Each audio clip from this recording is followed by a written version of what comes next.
오늘 우리에게 주시는 하나님의 말씀은 요한복음 6장 5절에서 13절까지의 말씀입니다. 요한복음 6장 5절에서 13절까지의 말씀입니다. 제가 가진 성경책 신약 성경 152쪽에 있습니다.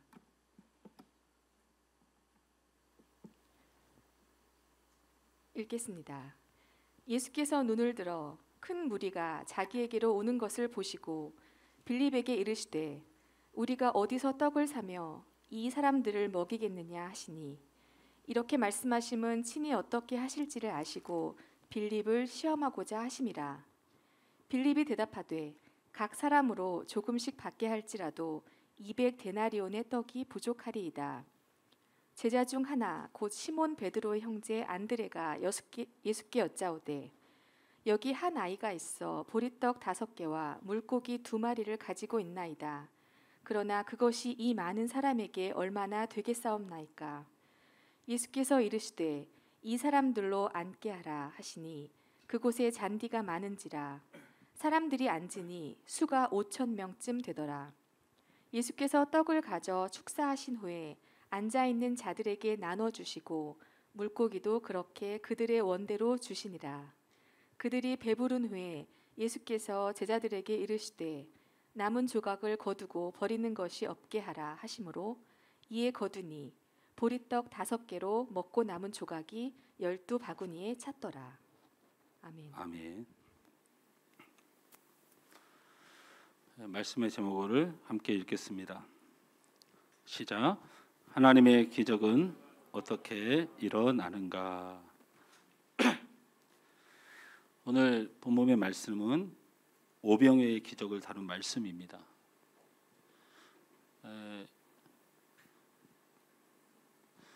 어느 설교학을 가르치는 교수님이 성경에 우리 유초등부 아이들부터 교회를 좀 다녔다고 하는 사람들이 모를 수 없는 2가지의 성경의 이야기가 있는데, 하나는 탕자의 이야기, 또 하나는 이 오병이어의 이야기니까 너무 흔해서 은혜를 끼치기가 어려운 본문이다, 이런 얘기를 지나가는 말로 하시는 걸 들을 정도로 이 사건은 굉장히 유명한 사건이죠. 이 오병이어가 일어났던 곳이 벳세다 언덕입니다. 그런데 우리가 성경을 볼 때 조금 다른 차원의 말씀을 보는 것은 아니고 똑같은 말씀을 보는 건데, 어떤 정황을 아느냐에 따라 성경의 길이 다르고 빛이 달라요. 오늘 요한복음만을 보면 오병이어의 기적은 예수님께서 가버나움을 중심으로 하여 복음을 전하고, 그리고 그 복음을 열심히 전한 후에 피곤하셔서 배를 타고 갈릴리호수를 지나서 벳세다라는 지역으로 가서 쉬신 것으로 이렇게 이야기가 될 수가 있습니다. 근데 우리가 아마 흔히들 들어보지 못한 것이, 예수님이 왜 많은 무리들에게 병을 고치고 말씀을 전하시다가 갈릴리로 홀로 떠나서 벳세다로 가셨을까? 오늘 성경의 본문은 많은 사람들이 그 사라진 예수님을 찾아다니다가 결국엔 벳세다 언덕에 있다는 소식을 듣고 많은 무리들이 몰려들었다는데, 예수님이 왜 그렇게 열심히 사역하시던 분이 왜 홀로 그렇게 떠나셨을까? 이건 우리가 잘 모르는 내용이죠. 그런데 모르는 게 아니고 성경을 열심히 안 봐서 그렇죠. 사복음서에 전부 다 기록되어 있는 게 이 오병이어의 사건인데요, 예수님이 혼자 계시고 싶었던 건 이유가 딱 하나입니다. 그것은 바로 예수님이 존경하기도 하고 사랑하기도 하고 아끼던 세례 요한이 무고의 배임을 당했다는 소식을 듣게 돼요. 그래서 마태복음 14장에 보면 그 표현을 아주 디테일하게 표현해 놨어요. 세례 요한이 묵배임을 당하고 그 소식을 예수께서 들으신지라. 그래서 혼자 계시고 싶었던 거예요. 마음이 아파서. 그러니까 이거는 성경을 어떻게 보느냐에 따라 관점이 달라요. 예수님 마음이 아파서 가신 거지 피곤하고 귀찮고 피하려고 간 것이 아니란 얘기예요. 그런데도 불구하고 많은 무리들은 그런 예수님의 마음을 헤아리지 않고 끝까지 찾아다니죠. 그래서 누가복음에 보면 많은 사람들이 몰려오는데 예수님이 마음이 아파요 불쌍히 여기시다란 말이 써 있어요. 왜 불쌍하다고 생각하냐면 세례 요한을 사랑했고 그리고 세례 요한을 마지막 선지자로 여기고 붙들고 위로받았던 백성들이 오갈 곳이 없어 혹시 선지자일지 모르는 예수님을 향하여 몰려온 모습을 보고 눈물을 흘리시며 불쌍히 여긴 사건이 바로 오병이어의 기적의 사건 직전에 있었던 일이라는 것입니다. 사람들은 오병이어의 기적의 사건을 다룰 때 참 희한한 신학자들이 참 많습니다. 이 오병이어의 사건을 설교하지 말라는 설교학 교수의 말 중에 이런 말이 있습니다. 질량 보존의 법칙이 어긋났기 때문에 이것을 세상 사람들이 믿기는 어렵다라는 것입니다. 우리가 무슨 물리학자도 아니고 화학자도 아닌데 근대 과학의 기초 이론을 이끈 프랑스 화학자 라부아지에가 1774년에 발표한 질량 보존의 법칙이 있죠. 어떤 물질이 화학 반응에 의해 다른 물질로 변화하여도 반응 이전의 물질과 모든 질량의 반응 이후의 물질이 그 질량이 변하지 않고 일정하다는 것입니다. 화학 반응에 의해서 다른 물질로 변하여도 반응 이전의 물질과 반응 이후의 물질의 질량은 변하지 않는다. 그런데 오병이어의 기적은 이 질량 보존의 법칙을 심각하게 어긋난 세상 사람 도저히 믿지 않는 믿을 수 없는 내용이므로 설교하지 않는 것이 좋다. 이렇게 말을 하는 신학자들이 있습니다. 병든 자가 고침을 받아서 귀신이 쫓겨나가도 고침받기 전이나 후나 질량의 변화가 없습니다. 그러나 오병이어로 남자만 5,000명이 먹고 남은 것을 12광주리에 담았다는 것은 질량 보존의 법칙에 크게 어긋난 것입니다. 그래서 이 자유주의 신학자라고 흔히들 부르는 인본주의 신학자라고 불러요. 이들의 주장은 뭐냐면 교양에 저들이 예수를 믿는 게 가장 중요한 포인트다. 예수를 믿는 게 가장 중요한 포인트여서 예수 믿고 천국 가게 하는데 예수 믿고 천국 가게 하는 것이 가장 중요하기 때문에 우리가 성경을 잘못 해석하거나 잘못 아는 일이 예수를 믿는 일과 천국 가는 일과 사실은 그렇게 관계가 없다면 굳이 성경에서 설명하기 어려운 내용들과 세상 사람들이 이해하기 어려운 내용들을 말을 해서 예수를 믿는데 지장을 주는 것은 오히려 성경의 대원칙을 어기는 것이다. 이런 주장입니다. 이런 주장. 이런 주장을 하는 사람들이 내놓은 오병이어의 기적을 사람들이 받아들이기 어려우니 이런 해석을 내놨습니다. 첫째는 도시락을 나누어 먹은 것이다. 도시락을 나누어 먹은 거래요. 어린아이가 자신이 먹으려고 가져온 도시락을 예수님께 드리는 것을 보고 감동을 받아서 서로 가져온 도시락을 나누다 보니 음식이 남을 정도로 풍성해졌다. 그럴싸한 내용이긴 합니다. 그때의 무리들이 예수님이 어디 계신지도 모르고 세례 요한이 목배임을 당한 처참한 상황에 예수님을 찾아다니던 사람들이 남자만 5,000명에 1만 명이 넘을 것으로 추산되는 여자와 아이의 수까지 포함한 그들이 예수님이 만나고 찾고 말씀을 듣고자 하는 그 갈급함과 슬픈 마음에 집에서 전부 다 도시락을 싸가지고 모든 계획을 하고 나왔다. 상당히 이해하기가 어렵습니다. 중요한 건 이 신학자가 성경을 좀 더 열심히 봤어야 된다. 마가복음 6장 38절 말씀 쪽에 보면 여기 안 찾아줄 겁니다. 집에 가서 확인하셔도 돼요. 예수님께서 이렇게 말씀하십니다. 무리 중에 혹시 음식이 있느냐? 안드레가 열심히 찾으러 다녔다고 되어 있습니다. 열심히 찾아 다녀서 찾은 것이 보리떡 5개와 물고기 2마리 뿐이었더라라고 기록되어 있어요. 도시락이 없었다는 거예요. 아무리 사람들이 믿기 어려운 기적이 일어났다고 하더라도 그것을 거짓말로 해서 사람들에게 말하는 수준의 이야기인 것이죠. 두 번째는 집단 체면설입니다. 예수님께서 모든 사람에게 집단 체면을 걸어 사람들이 음식을 먹지 않았음에도 음식을 먹어 배부른 것처럼 느끼도록 만든 것이다. 몇 사람이라면 몰라도 만여 명이 되는 사람에게 체면을 걸었다. 그러면 사복음서에 정확히 기록되어 있는 남은 음식 12광주리는 무엇으로 설명할 것인가? 음식이 없었다면 걷어들인 음식이 광주리에 12개나 가득 찼다는 이 실질적인 이야기는 어떻게 설명을 할 것인가? 예수님이 하나님이시고 예수님이 만유에 주시고 무에서 유를 창조하신 하나님이란 이 한마디만 하면 이 모든 기적이 풀리는 열쇠를 가지고 그 예수님이 우리의 구주시고 예수님이 창조주 하나님이라는 사실 하나가 안 믿어져서 성경을 공부하고 신학교 와서 박사학위를 따고 그래서 기껏 내놓은 주장들이 이런 주장들이라면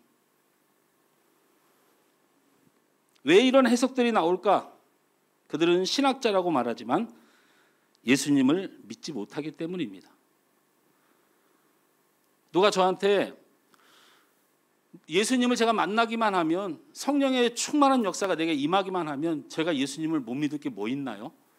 저한테 그런 일이 없으니 예수님이 잘 안 믿어지는 거예요. 예, 정확히 말씀하셨습니다. 예수님을 믿는 건 그렇게 간단하고 정확합니다. 저는 부흥회 때 예수님을 만난 적이 없어요. 그리고 수련회 가서 엄청나게 부르짖다가 예수님을 만난 적이 없습니다. 죄송한 말씀이지만 말씀을 들으면서 예수님을 만난 적이 없어요. 제가 처음 예수님을 만났을 때는 제가 그게 예수님을 만나는지 모르고 만났어요. 제가 말씀드렸잖아요. 어느 날 어린이들 돕는 선교회 모임에 가서 아이들을 위해서 기도하는 시간이 있었는데 제가 그날 벽에 머리를 대고 6시간, 7시간을 울었던 적이 있어요. 아이들을 위해서 기도하는 건 둘째치고 내가 그런 아이들을 위해서 봉사하고 기도할 수 있는 사람인가? 나 같은 죄인이 그런 일을 했을 때 하나님 앞에서나 아이들 앞에서 내가 부끄럽지 않을까? 저는 이미 신학교를 가서 전도사가 되었을 때 그렇게 주님의 사랑, 그 거룩하심 앞에 내 죄인됨이 드러나서 내가 그렇게 주님을 만난 거예요. 그렇게 주님을 만나고 그럼 내게 무슨 변화가 있었느냐? 설교 시간에 안 졸기 시작했어요. 교회의 헌신과 봉사가 별로 힘들질 않았어요.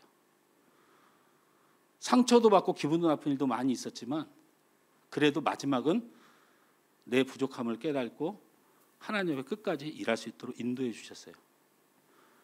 저는 예수님 만난 거 어떻게 여러분한테 설명할 수도 표현할 수도 없습니다. 근데 정확한 것은 예수님이 나를 만나 주시면 내 죄가 발견되고 통회하는 심령이 되며 내가 곁길로 가다가라도 반드시 주님 앞에 돌아오고 주님 외에는 내게 더 어떤 유익도 없다는 것을 알게 되는 것이죠.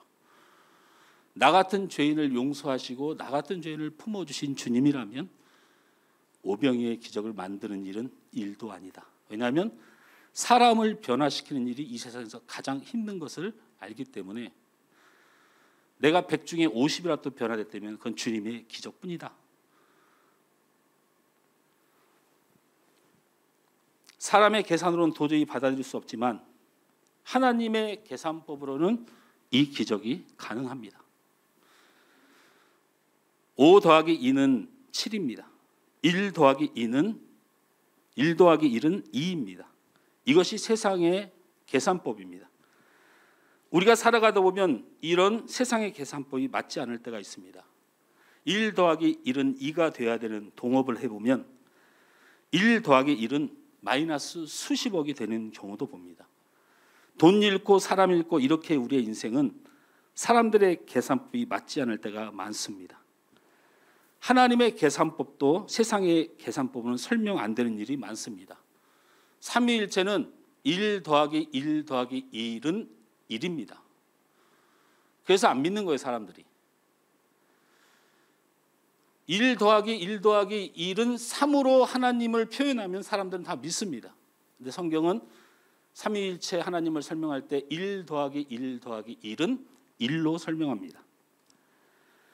때로는 1 더하기 1 더하기 1이 4가 될 때가 있습니다. 바로 다니엘의 세 친구가 느부갓네살 왕 앞에 순종하지 않고 생명을 다하여 하나님을 예배하겠다고 결단할 때 그들이 풀무불에 던졌을 때 그곳에 3사람이 던져졌는데 플러스 1 4사람이 보였습니다.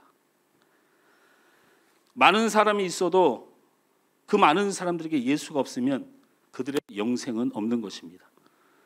많은 사람 마이너스 예수는 없는 겁니다.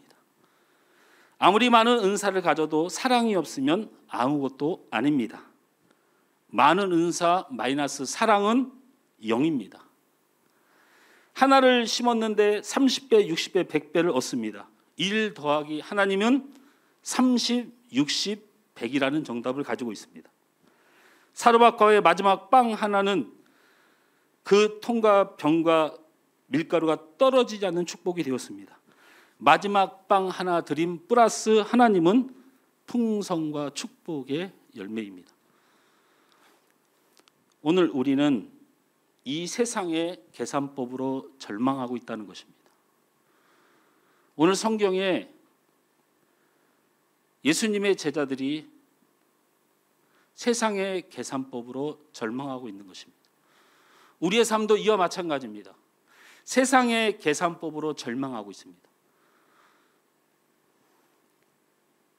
오늘 성경 안에 하나님의 계산법을 발견하고 하나님의 기적이 어떻게 일어나는가, 하나님은 어떨 때 기적을 주시는가, 하나님의 계산법은 무엇인가를 말씀을 통하여 살펴보고 여러분의 삶에 놀라운 기적이 일어나길 주님으로 축원합니다.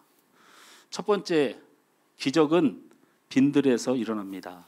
따라서 합니다. 기적은 빈들에서 일어납니다. 누가복음, 같은 사건을 다루고 있는 누가복음 9장 12절 말씀을 우리 다 같이 읽습니다. 누가복음 9장 12절 시작. 날이 저물어 가매 12 사도가 나와 여짜오되 무리를 보내어 두루 마을과 촌으로 가서 유하며 먹을 것을 얻게 하소서.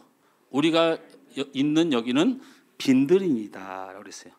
오늘 저 말씀에 보면 두 가지의 단어가 눈에 들어옵니다. 하나는 날이 저물어 간다라는 것과 그 다음에 여기는 빈들이니다라는 말씀입니다. 이것은 무엇을 의미하는 것입니까? 바로 그것 때문에 절망한 것입니다. 하루 종일 예수님을 찾아다녔고 하루 종일 예수님이 먹지도 못하고 말씀을 전하고 병자를 고쳤기 때문에 이 사람들은 종일토록 굶은 사람들인데 하물며 날이 저물어 가서 이제는 음식을 구할 곳을 찾을 수도 없을 뿐만 아니고 그리고 음식이 들에라도 좀 있으면 좋은데 그것은 광야요 사막요 빈들이어서 음식을 구할 길이 없는 상태였습니다. 그래서 예수님은 절망한 것이죠. 이 제자들은 절망을 한 것입니다. 제자들 입장에서는 음식을 구할 시간도 없고 음식을 구할 장소도 아닌 빈들에 절망했던 것입니다. 그런데 우리는 우리의 관점을 돌려야 합니다. 시간이 촉박하고 빈들인 것은 맞지만 그러기에 더 간절한 것이 예수님의 기적입니다. 더 절실하게 필요한 것이죠. 이게 무슨 말이냐면 지금 먹을 것이 없더라도 점심을 먹은 후 2시간에 음식이 간절하지 않습니다. 그렇지 않나요? 내가 굶었더라도 뷔페에 내가 도착해 있다면 사실은 음식이 간절하지는 않습니다. 먹기만 하면 되고 가지기만 하면 되니까. 그런데 오늘 이 빈들의 하나님의 기적은 우리의 노력으로 아무것도 할 수 없을 때, 절망할 게 아니고 우리의 힘으로 할 수 없을 때 우리가 주님과 함께 있으면 바로 기적이 일어나는 절호의 기회이다. 그러므로 기적은 반드시 빈들에서 일어납니다. 성경에 나타난 모든 기적은 가장 필요한 순간에 일어났습니다. 홍해의 기적은 뒤에서 애국 군대가 쫓아오고 앞에는 홍해가 가로 놓여져서 그 홍해가 갈라지지 않으면 목숨을 잃을 수밖에 없는 절대절명의 순간으로 낙심하는 상황이었지만 그때 홍해가 갈라졌다는 겁니다. 만나의 기적은 정착에서 얻을 수 있는 한 해 동안 열심히 농사를 지어야 얻을 수 있는 음식이 그들이 정착하지 못하고 떠도는 인생이므로 구할 수 없고 굶어 죽을 때 하늘에서 만나가 쏟아져 내렸다는 것입니다. 어느 젊은이가 공원에서 성경을 읽다가 이스라엘 백성이 애굽을 탈출하여 홍해를 건너는 대목을 읽다가 감동이 돼서 이렇게 큰 소리로 외치게 됐습니다. 할렐루야! 주님을 찬양합니다. 홍해가 갈라졌습니다. 큰 기적을 베푸신 하나님을 찬양합니다. 할렐루야!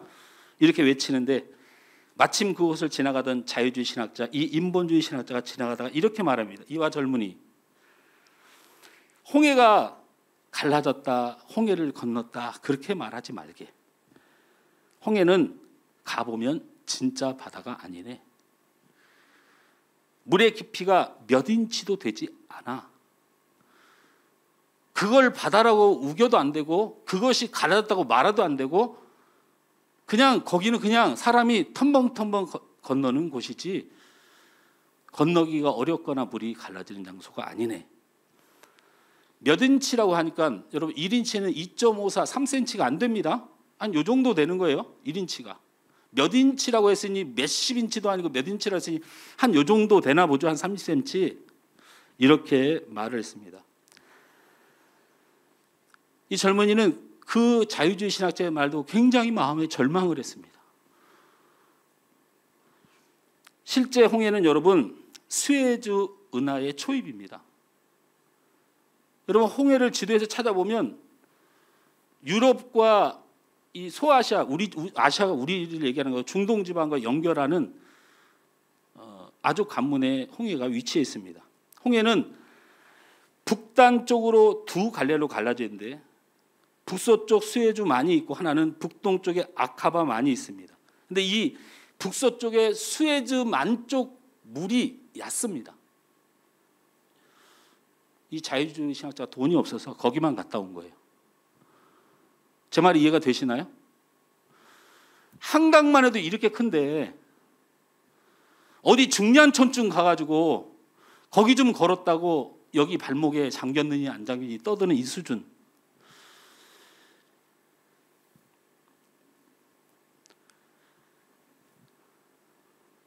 자유주의 신학자는 수심이 얕거나 말라버린 주변만을 보고 그렇게 말한 것이고 사람의 계산, 사람의 능력, 자기 돈 있는 대로만 여행을 한 거예요. 그리고 공부도 열심히 안 한 거죠. 사람의 계산으로 사람이 충분히 건널 수 있는 곳이라고 결국 이는 하나님의 전능하심과 하나님의 기적을 부인하는 역할을 하고 있었어요.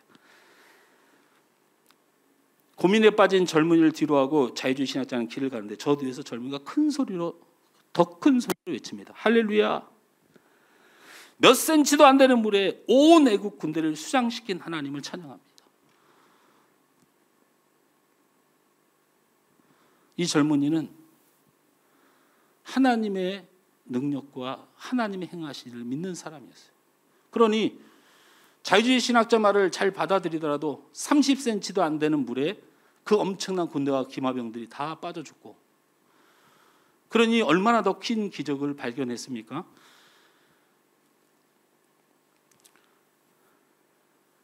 절대 절망의 상황은 하나님의 기적을 맛볼 수 있는 절호의 기회로 믿으시기 바랍니다. 하나님의 기적을 믿으시면 돼요. 빈들 바라보지 마시고 날이 저문 거 받아보지 말고 내가 할 수 없는 아픔에 신음하지 말고 우리 하나님께로 시선을 돌려서 내가 할 수 없고 세상이 할 수 없는 이 계산이 안 되는 이 삶을 하나님 앞에 맡기는 거예요. 그럴 때 하나님의 기적은 일어나는 줄 믿습니다. 사랑하는 성도 여러분, 빈들에 놓여 있습니까? 아무것도 의지할 것이 없고 불가능합니까? 이 시간이 하나님의 계산법이 시작되는 시간입니다. 믿고 기적의 주인공이 되시길 주님으로 축원합니다. 두 번째로, 기적은 어떻게가 아니고 어디서라는 사실을 잊지 마십시오. 따라서 합니다. 기적은 어떻게가 아니고 어디서입니다. 5절 말씀 우리 다 같이 읽습니다. 오늘 본문 5절 말씀을 함께 읽습니다. 시작. 예수께서 눈을 들어 큰 무리가 자기로 오는 것을 보시고 빌립에게 이르시되 우리가 어디서 떡을 사서 이 사람을 먹이겠느냐 하시니. 저를 보십시오. 성경은 정확무한 하나님의 말씀이고 굉장히 논리적이고 굉장히 치밀합니다. 그래서 성경을 연구할 때 인간의 연약한 논리를 보지 말고 정확히 따져보면 왜 예수님이 그 많은 제자 중에 빌립에게 말했을까? 요 한 사실만 깨달아도 성경이 믿어지기 시작해요. 오병이의 사건에 등장하는 두 사람이 있습니다. 한 사람은 물은 사람이 있어요. 어디서 이 많은 사람들을 먹일 음식을 구할 수 있냐고 빌립에게 물었어요. 왜 물었을까요? 빌립이 이 벳세다가 고향입니다. 고향. 빌립을 찾아보면 벳세다 출신이에요. 그러니까 예수님은 그 고향을 가장 잘 아는 빌립에게 물은 겁니다. 어디서 이 10,000명의 사람의 음식을 구할 수 있느냐? 해가 저물었는데. 이렇게 물으신 겁니다. 빌립이 막 생각했을 겁니다. 어디 가야지 이 음식을 구할 수 있지? 어디 가야지 구할 수 있지? 어디 가야지 구할 수 있지? 이렇게 했을 거예요. 빌립만이 그렇게 할 수 있어요. 본인 마을이니까. 그때 빌립이 머릿속에 무슨 생각이 들었을까요? 내가 여기 한두 해 산 것도 아닌데 내 고향인데 예수님, 날이 저물고 안 저물고 떠나서요, 이 마을에는 10,000명을 먹일 수 있는 음식을 파는 데가 없어요. 있겠습니까? 이스라엘에? 지금 가도 없어요. 지금 가도. 근데 옛날에 있었겠어요? 근데 예수님이 왜 자기한테 물었을까요? 어디서 구할 수 있느냐?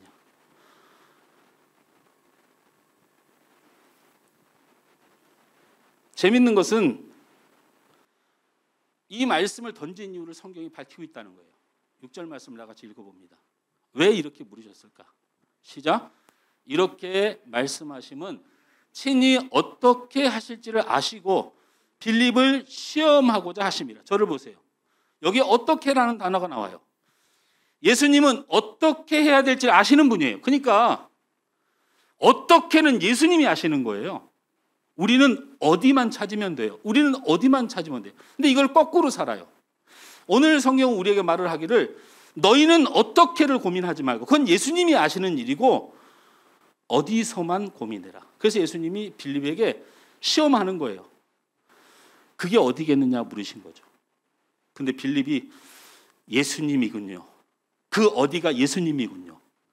제가 이 고향 출신인데 내가 이 땅에서 오래 살았는데 여기는 구할 것이 어디도 없는데 그 어디라고 물으셨으니 그게 바로 예수님뿐이군요 라고 대답했으면 얼마나 좋았을까요? 근데 이 빌립은 이렇게 말합니다. 7절 말씀을 다 같이 읽습니다. 시작. 빌립이 대답하되 각 사람으로 조금씩 받게 할지라도 200데나리온이 떡이 부족하니이다. 이렇게 말을 해요. 빌립의 수준이 우리의 수준이에요. 어떻게는 예수님이 하실 일이고 어디서 이 음식을 구할 수 있겠냐면 그 어디는 예수님이어야 됩니다. 그런데 여전히 빌립은 세상의 계산법, 불가능의 원칙을 말하는 거예요. 어떻게를 의지하고 있다는 거예요. 200데나리온은 계산법이 아주 간단합니다. 한 데나리온이 한 사람의 품삯이니까 30데나리온이 한 달의 월급이에요. 그러면 200데나리온이니까 30데나리온을 8달 정도를 하면 38에 24 맞죠? 거기서 아니 37에 21 이렇게 해야 되겠네, 그죠? 7달치의 월급이죠. 일곱 달의 월급이 2,100만 원 정도 됩니다. 2천만 원 정도 되는 거예요. 지금으로 말하면 한 300만 원 월급 받는 사람을 기준으로 하면 한 2천만 원 되는 돈이에요. 오늘 얘기를 해요. 쭉 계산을 해보니까 자기 벳세다의 떡의 가격, 그 다음에 지금 가지고 있는 수중의 돈, 그리고 우리가 동원해서 만약에 떡을 산다고 할지라도 돈이 얼마 정도 들지를 딱 얘기하면서 예수한테 2천만 원이 드는데 우리가 가진 돈도 없고 2천만 원의 떡을 구할 것도 없습니다. 정확한 사람 빌립. 세상을 정확히 살아요. 논리적으로 살아요. 철저하게 살아요. 이렇게 빠른 계산법을 놀리는 사람. 어떻게만 의지하고 사는 사람이야. 그 어떻게를 의지하다가 답이 없는 거지.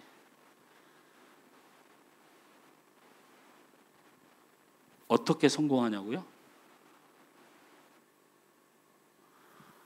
어떻게 해결되냐고요? 어떻게 살아가냐고요? 어떻게는 주님이 가지고 계십니다. 우리는 어디서 그 문제를 해결할지, 누가 해결할지 그 어디를 찾는 것입니다. 바로 그것이 예수 그리스도이십니다. 우리의 삶에는 어떻게 계산으로는 인생에 답이 없습니다. 어떻게 무슨 일이 일어날지 압니까? 우리가 어떻게를 어떻게 알아요? 누가 어떻게 했다고 나도 어떻게 되는 세상이 아닙니다. 누가 어떻게 했다고 되는 일이 아니에요. 제가 이 동네 분들한테 정말 죄송한데 여기에 카페가 굉장히 많이 들어졌어요. 제가 이렇게 대충 보니까 원래는 저희 카페하고 한 2개 있다가 뭐 생기고 한 서너 개 확인됐는데 지금은 25세요.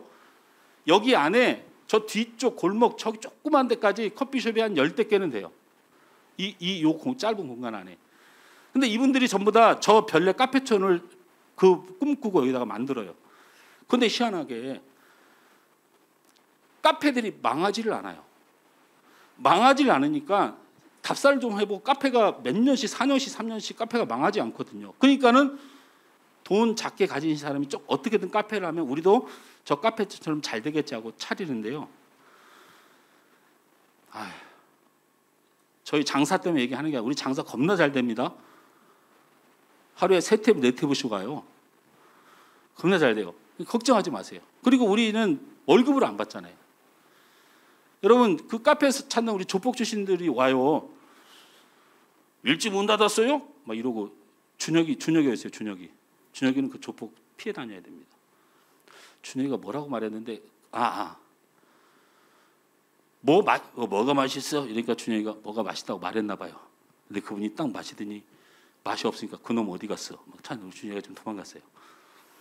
근데 그 아저씨들이 가방에 돈을 이만큼 가지고 다니까 우리가 그게 너무 걱정되는 거예요. CCTV를 가려요 와서 이렇게. 그리고 그 서너 명이서 그렇게 해요. 근데 그분들이 그 도장 찍어주는 거 있잖아요. 하도 자주 오니까. 그리고 막 4-5 사람 하고 잔뜩 먹어요. 그리고 우리 문 닫고 올라가래요. 자기들 알아서 이따 간다고. 이게 도장을 찍는데 이걸 안 써요. 그래 안 쓰는 이유가 뭐냐면 이거예요. 선교한다면서요. 내가 선교하려고 여기 와서 먹는 거지 이거 쓰려고 먹는 거 아니에요. 제가 여기서 차 마시면 이거 좋은 일에 쓰실 거잖아요. 제가 그거 믿고 먹는 거예요. 우린 족보보다 나은 사람 되시길 바랍니다.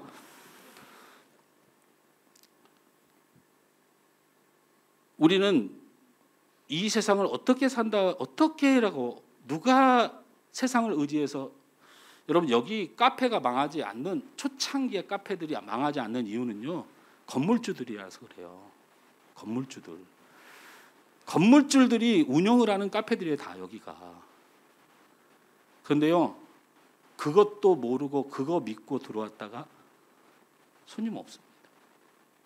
더군다나 이 코로나 때 더 없어요.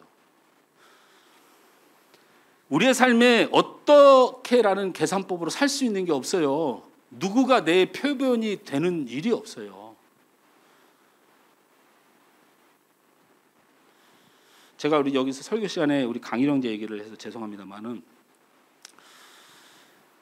강일 형제가 곡이 이렇게 나올 때마다 기도를 해요. 처음에는 이 곡 잘 되게 해주세요. 이 곡 잘 되게 해주세요. 이렇게 기도하다가 또 OST를 만드셨으니까 허시 만들었을 때는 허시 잘 되게 해주세요. 이번에는 그 언더커버 그 이름이 누구죠? 코수염 있는 친구 김준희 씨가 부른 하여튼 그 노래 작곡했는데 폭발적이에요. 사람들이. 하다못해 우리 대한교 목사님은 내 그 드라마 광인데 그 노래가 너무 좋아서 그 노래를 알고 부르다가 드라마를 굉장히 좋아했어요. 거의 드라마를 다 본대요.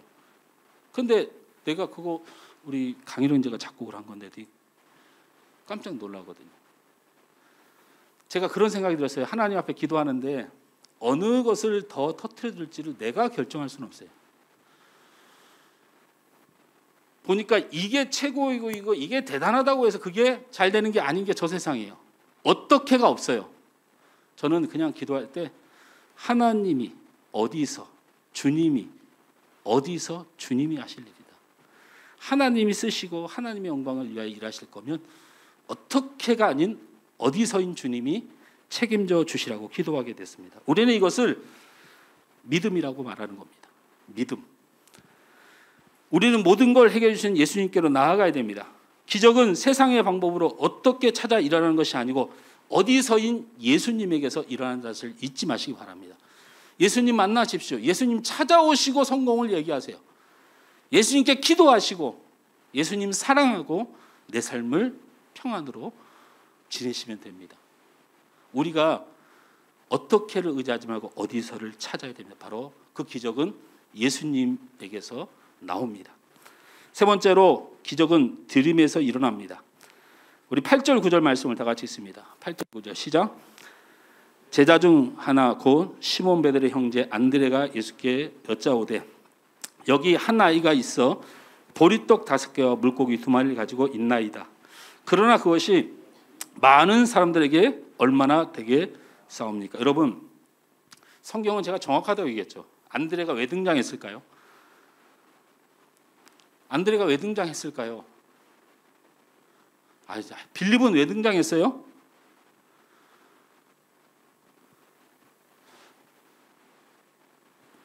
빌립이 왜 등장했다고 그랬어요?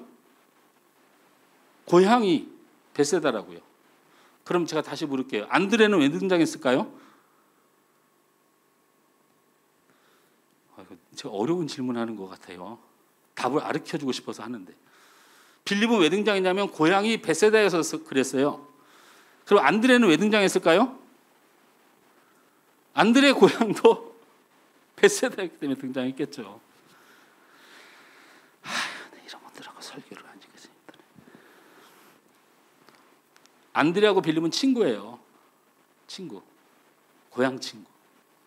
그래서 안드레를 왜 불렀냐면 안드레가 나중에 구해온 것이 있어요. 그래서 여러분 마태복음이나 이 요한복음을 제한 다른 복음에서는 안드레에게 예수님께서 가서 먹을 것 좀 찾아보라 하니까 안드레가 10,000명이나 되는 사람을 어떻게 조사하고 다녀요? 여러분 10,000명을 안 봐서 그래요. 제가 군대 생활 이거 했잖아요. 정경. 강경대 씨가 죽었을 때 제가 군대 생활을 했는데 용산경찰서에서 근무를 해서 저희 바로 앞에 공덕동 노타리가 있어요. 거기서 신촌에 있는 대학들과 국민들이 모여서 15,000명이 모여서 데모를 하는데 15,000명이 공덕동 노타리가 이렇게 파여 있어요. 꼭대기에서 보면 개미떼예요. 그러니까 10,000명이면 개미떼인 거야. 완전히 보이기에. 그거를 찾아다닐 수 있는 사람을 부르려고 하니까 누구를 불렀냐? 베드로를 불렀으면 이렇게 얘기할 거예요. 에이, 이 많은 사람을 내가 어떻게 조사하고 다녀요? 베드로는 분명히 그놈은 그럴 놈이야. 요한을 불렀으면 어떻게 했을까요? 요한은 기공자입니다. 그런 거 안 해요. 제가요? 근데 유일하게 치열하게 다닐 사람을 선택했는데 그게 안드레예요. 왜냐하면 고향이니까. 그리고 그곳에 먹을 것이 방법이 없는 것을 아니까 나가봐야 음식이 없어요.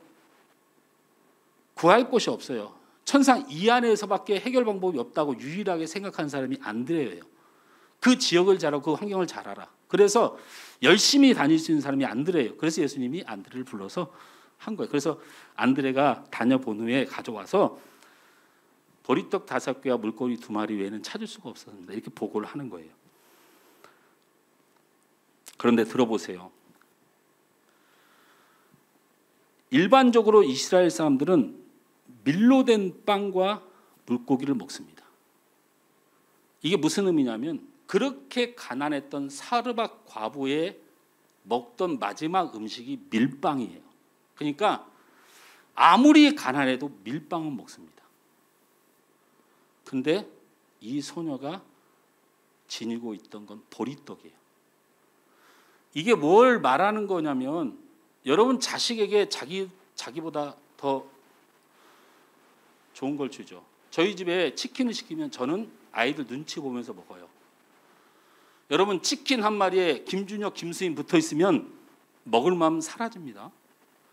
그래서 우리 아이들은 여지까지 정말 진짜 물어보세요. 끝나고 아빠가 치킨을 안 좋아한다고 믿고 있어요. 물어보세요. 그리고 저는 아이들에게 닭다리를 먼저 줍니다. 그래서 우리 아이들은 아빠가 닭목을 좋아한다고 생각해요. 닭목이 사실은 맛있는 건 사실이지만 그걸 먹고 배가 부르겠습니까? 자식에게 좋은 거 싸줍니다. 이 자녀도 한 가정의 귀한 아이인데 이 사랑스러운 아이가 가져올 수 있는 최고 귀한 소풍 음식이 보리떡이었다. 사르밧 과부도 밀빵을 먹는데, 자, 또 하나는 이 아이가 가져온 물고기가 마태복음, 누가복음, 요한복음에서 기록하거나 성경 전체에서 기록하는 익투스라는 물고기가 아니었다는 겁니다. 근데 마태복음에는 보리떡 5개와 물고기 2마리를 헬라어로 익투스라고 써 있어요. 그러니까 마태나 누가나 요한이 확인한 물고기는 익투스일 거라고 생각했어요. 왜냐하면 안드레가 물고기 2마리라고 말했으니까. 근데 요한이 가까이 가서, 요한은 원래 그런 사람이에요. 지가 먹으려고 했겠지. 그래서 확인해야 됐겠지. 가까이 가니까 물고기는 맞는데 익투스가 아닙니다. 바로 옵사리온이라는 겁니다. 옵사리온. 그래서 이 요한복음에는 이 원어가 물고기, 우리는 한글이잖아요. 이게 다른 원어에는 익투스라고 써 있는데 요한복음에만 옵사리온이라고 기록되어 있어요. 원어를 공부하는 사람 입장에서는 이게 충격적인 얘기입니다. 성경을 알지 못하는 학자들은 성경의 오류라고 말합니다. 성경의 오류. 마태, 마가, 누가는 물고기를 익투스로 기록했는데 왜 요한은 옵사리온을 기록했는지 관심이 없어요. 다르다는 거죠. 근데 다를 수밖에 없죠. 여러분, 익투스는요, 어부들이 그물을 던져서 고기를 낚습니다. 그러면 자기들이 상품의 가치가 있는 큰 것들을 가져옵니다. 이걸 익투스라고 불러요. 그래서 우리가 오늘 익투스를 낚았다는 건 큰 고기를 낚았다는 뜻입니다. 자, 그 다음에 어부들이 낚은 고기 중에 아주 작은 새끼들이 있습니다. 요거는 바다에 다시 풀어줍니다. 요것도 익투스라는 말을 써요. 그러니까 기준이 물고기는 다 익투스라는 말을 쓴다는 느낌이 들어요. 큰 물고기 가져오는 것도 익투스, 풀어주는 작은 새끼 물고기는 익투스예요. 그런데 문제가 뭐냐면 크지도 않고 작지도 않아 어중간한 물고기를 어부들은 유대의 전통상 바닷가 모래사장이나 바위에 버립니다. 먹기도 애매해서 상품 가치가 없는데 풀어줄 마음도 없는 중간 크기의 물고기가 있는데 그 물고기는 그냥 바다에다 버려요. 그럼 왜 버리느냐? 바로 그 하나님의 긍휼의 마음을 실천하는 거예요. 그걸 버리면 배도 없고 그물도 없고 병자들이 바다로 기어옵니다. 그래가지고 그 물고기를 가져다가 돈 있는 사람이 날마다 와서 잡으면 돼서 소금을 안 절이는데 이 친구들은 그걸 구하기 어려우니까 이걸 소금에 절여가지고 1년씩 말려서 먹는 거예요. 이 물고기를 옵사리온이라고 불러요. 익투스는 가져오거나 새끼 풀어주는 건데 거지들과 가난한 자들을 위해서 바닷가에 버려진 물고기를 옵사리온이라고 그래요. 이 소년이 가져온 물고기가 바로 옵사리온이에요.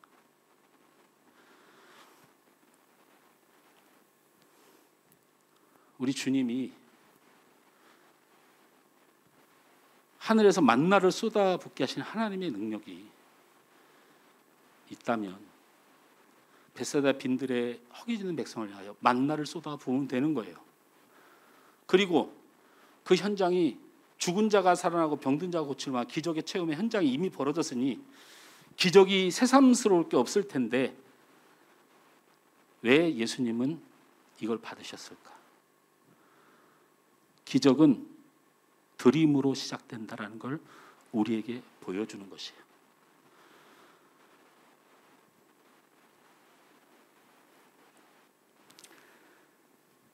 11절 말씀을 다 같이 한번 읽어볼까요?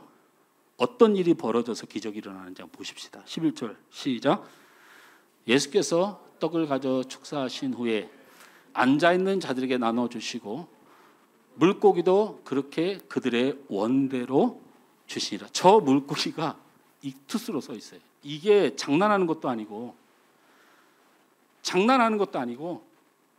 소녀가 드리는 건 옵사리온인데 사람들에게 나눠준 물고기는 익투스다.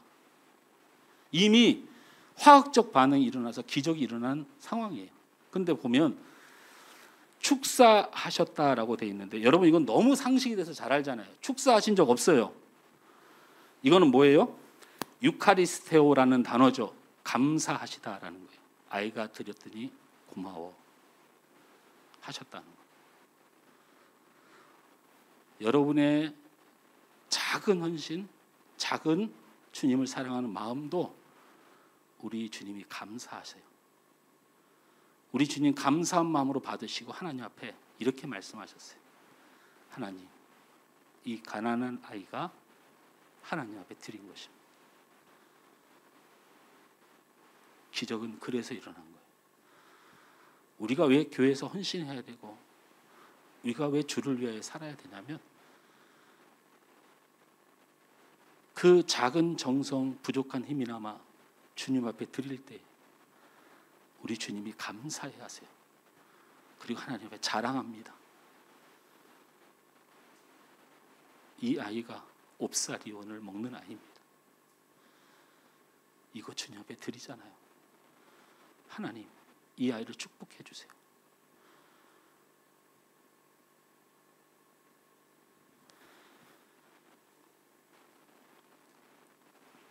여러분이 소중함과 정성과 헌신을 하나님께 드리는 것, 이것은 예수님께 감사가 되고 예수님은 그 드림을 하나님 앞에 자랑하며 우리의 삶의 현장에 기적이 일어나는 것입니다. 드림은 내가 잘되기 위한 형통의 수단이 아닙니다. 우리 하나님 앞에 뇌물 드리는 거 아니에요. 나의 만족을 위한 자족이 아닙니다. 내가 드림으로 여러분 구제하는 사람들 기억하세요. 내가 드림으로 그 사람들이 유익해질 수 있어서 드리는 거 아닙니다. 어떻게 그런 세상 방법을 가지고 구제를 합니까? 내가 하나님 앞에 이 작은 거라도 주님 사랑하는 마음, 하나님 앞에 감사하는 마음으로 드릴 때 하나님이 그들을 구제해 주는 것이지,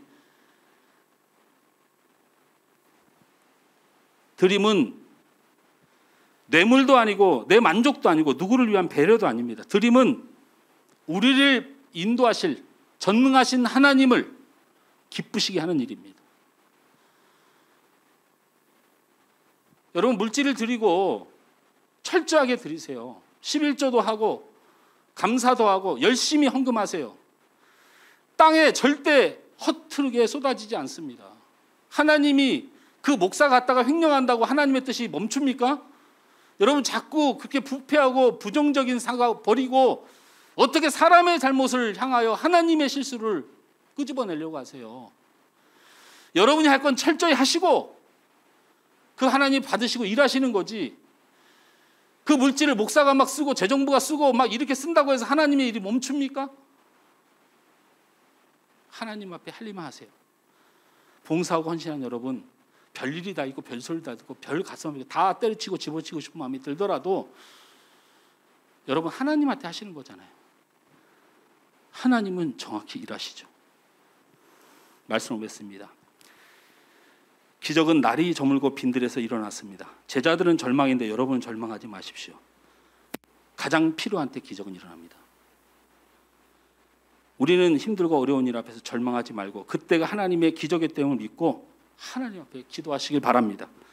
기적은 어떻게 세상 방법으로 찾는 것이 아니고 어디서 예수님에게 달려있다는 사실을 잊지 마십시오. 이것이 우리의 믿음입니다. 드림은 예수님이 예수님이 하나님께 내놓는 우리의 믿음입니다. 드림은 믿음으로 정말 드리시길 부탁드립니다. 그 쓰임새나 그 가치로 여러분의 머릿속에 판단하지 말고 수십억을 구제하라고 드러나도 여러분이 어깨 피고 뿌듯하면 그거 그들에게 도움 안 됩니다. 단돈 10원을 구제하더라도 하나님 사랑합니다. 부족하지만 감사했습니다. 이건 옵사리온이 익투스가 되는 기적을 낳는다고요. 오늘 이 말씀이 여러분 마음에 새겨지고 행해져서 하나님의 은혜와 기적을 체험하는 우리 한수막의 성도들 다 되길 주님으로 축원합니다.